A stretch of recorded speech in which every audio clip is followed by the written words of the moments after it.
എല്ലാവർക്കും നമസ്കാരം. നമ്മുടെ സംസ്ഥാനത്തെ ഗവൺമെന്റ് അതുപോലെ എയ്ഡഡ് വിദ്യാലയങ്ങളിൽ 1 മുതൽ 8 വരെ ക്ലാസ്സുകളിൽ പഠിക്കുന്ന വിദ്യാർത്ഥികൾക്ക് കെടാവിളക്ക് സ്കോളർഷിപ്പിന് ഇപ്പോൾ അപേക്ഷിക്കാവുന്നതാണ്. ആൺകുട്ടികൾക്കും പെൺകുട്ടികൾക്കും അപേക്ഷിക്കാം.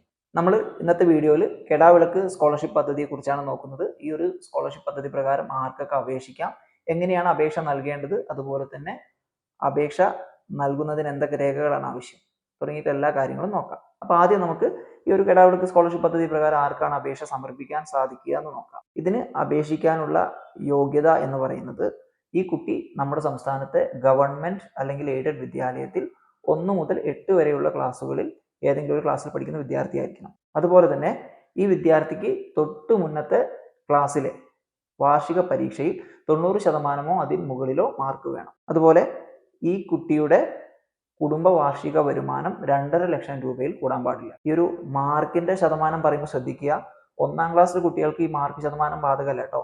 അവർക്ക് വരുമാനത്തിന്റെ അടിസ്ഥാനത്തിലാണ് ഈ സ്കോളർഷിപ്പ് കൊടുക്കുക. പൊതുവെ ഈ ഒരു സ്കോളർഷിപ്പ് നൽകുന്നത് കുറഞ്ഞ വരുമാനവും അതുപോലെ തന്നെ കൂടുതൽ മാർക്കിന്റെ അടിസ്ഥാനത്തിലാണ്. അടുത്തതായിട്ട് ഈ വിദ്യാർത്ഥി നമ്മുടെ സംസ്ഥാനത്തെ OBC വിഭാഗത്തിൽപ്പെട്ട ആളായിരിക്കണം.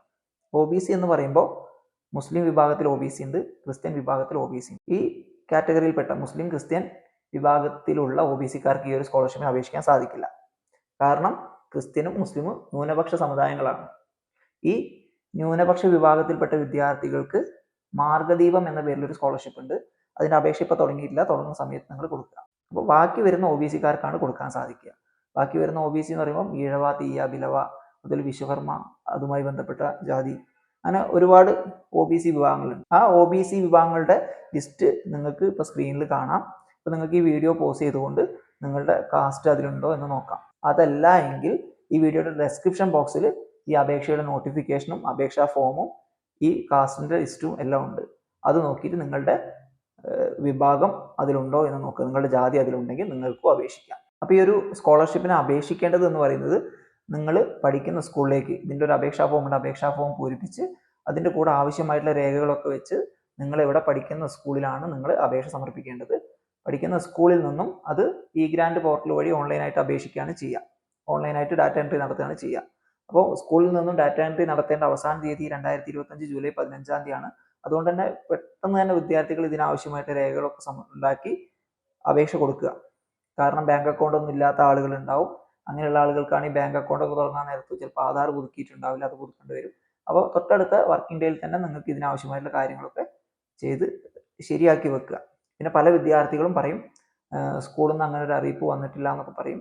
ചിലപ്പോൾ സ്കൂൾ അഡ്മിഷൻ്റെ ഒക്കെ തിരക്കായിട്ട് ചിലപ്പോൾ നിങ്ങൾക്ക് തരാൻ വൈകി പോകുന്നുണ്ടായിരിക്കും. എന്തായാലും ഇതിൻ്റെ സർക്കാർ നോട്ടിഫിക്കേഷൻ ഇറങ്ങിയിട്ടുണ്ട്. അപ്പോൾ നിങ്ങൾ അത് പ്രകാരം അപേക്ഷ തയ്യാറാക്കുക, നിങ്ങൾ അധ്യാപകരെ അന്വേഷിക്കുക കേട്ടോ. ഇനി ഈ ഒരു സ്കോളർഷിപ്പിന് അപേക്ഷിക്കാൻ എന്തൊക്കെയാണ് വേണ്ടത് നോക്കാം. ഒന്ന് വേണ്ടത് വരുമാന സർട്ടിഫിക്കറ്റ് ആണ്.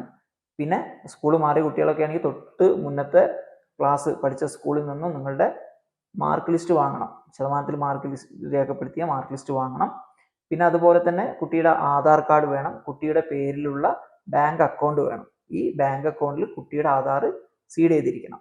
പ്രത്യേകം ശ്രദ്ധിക്കുക, ഇതിൽ വരുമാന സർട്ടിഫിക്കറ്റ് നൽകേണ്ട വിദ്യാർത്ഥികൾ എന്ന് പറയുന്നത് 1ാം ക്ലാസ്സിലും അതേപോലെ 5ാം ക്ലാസ്സിലും 8ാം ക്ലാസ്സിലും പഠിക്കുന്ന കുട്ടികളും അതുപോലെ തന്നെ ഈ വർഷം ആദ്യമായിട്ട് അപേക്ഷിക്കുന്ന വിദ്യാർത്ഥികൾ മാത്രമാണ് വരുമാന സർട്ടിഫിക്കറ്റ് നൽകേണ്ടത്. ബാക്കിയുള്ള കഴിഞ്ഞ പ്രാവശ്യം സ്കോളർഷിപ്പ് കിട്ടിയിട്ട് ഇപ്പോൾ 2ലോ അല്ലെങ്കിൽ 3ലോ ഒന്നും പഠിക്കുന്ന കുട്ടികളൊന്നും തന്നെ വരുമാന സർട്ടിഫിക്കറ്റ് കൊടുക്കേണ്ടതായിട്ടില്ല. അതുപോലെ ഈ ഒരു സ്കോളർഷിപ്പിന് നൽകുന്ന വരുമാന സർട്ടിഫിക്കറ്റ് എന്ന് പറയുന്നത് ഈ ഡിസ്ട്രിക്ട് വഴിയുള്ള വരുമാന സർട്ടിഫിക്കറ്റ് ആയിരിക്കും. അതായത് ഓൺലൈൻ ആയിട്ട് കിട്ടുന്ന വരുമാന സർട്ടിഫിക്കറ്റ് തന്നെ ഇതിന് നിർബന്ധമാണ്. അതായത് ഈ വരുമാന സർട്ടിഫിക്കറ്റ് നമ്മൾ വില്ലേജ് ഓഫീസിൽ നിന്ന് എഴുതി വാങ്ങുന്ന വരുമാന സർട്ടിഫിക്കറ്റ് പറ്റില്ല കേട്ടോ.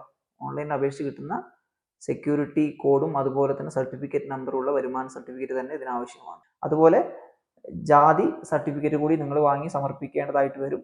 അപ്പോൾ ജാതി സർട്ടിഫിക്കറ്റ് നിങ്ങൾ സ്കൂളിൽ നിന്ന് ആവശ്യമാണ് എന്ന് പറയുകയാണെങ്കിൽ നിങ്ങളത് കൂടി ഇതിൻ്റെ കൂടെ നൽകേണ്ടതായിട്ട് വരും. അപ്പോൾ നമ്മുടെ സംസ്ഥാനത്ത് ഗവൺമെന്റ് എയ്ഡഡ് വിദ്യാലയങ്ങളിൽ പഠിക്കുന്ന വിദ്യാർത്ഥികൾക്കാണ് അപേക്ഷിക്കാൻ സാധിക്കുക. മറ്റ് CBSE അല്ലെങ്കിൽ പ്രൈവറ്റ് അല്ലെങ്കിൽ മറ്റ് അൺഎയ്ഡഡ് സ്കൂളിലൊന്നും പഠിക്കുന്ന വിദ്യാർത്ഥികൾക്ക് ഈ ഒരു സ്കോളർഷിപ്പിന് അപേക്ഷിക്കാൻ സാധിക്കില്ല. കെടാവിളക്ക് സ്കോളർഷിപ്പ് പദ്ധതിയെ സംബന്ധിച്ച് എന്തെങ്കിലും സംശയം ഉണ്ടെങ്കിൽ നിങ്ങൾക്ക് ഈ കമന്റ് ബോക്സിൽ രേഖപ്പെടുത്താം.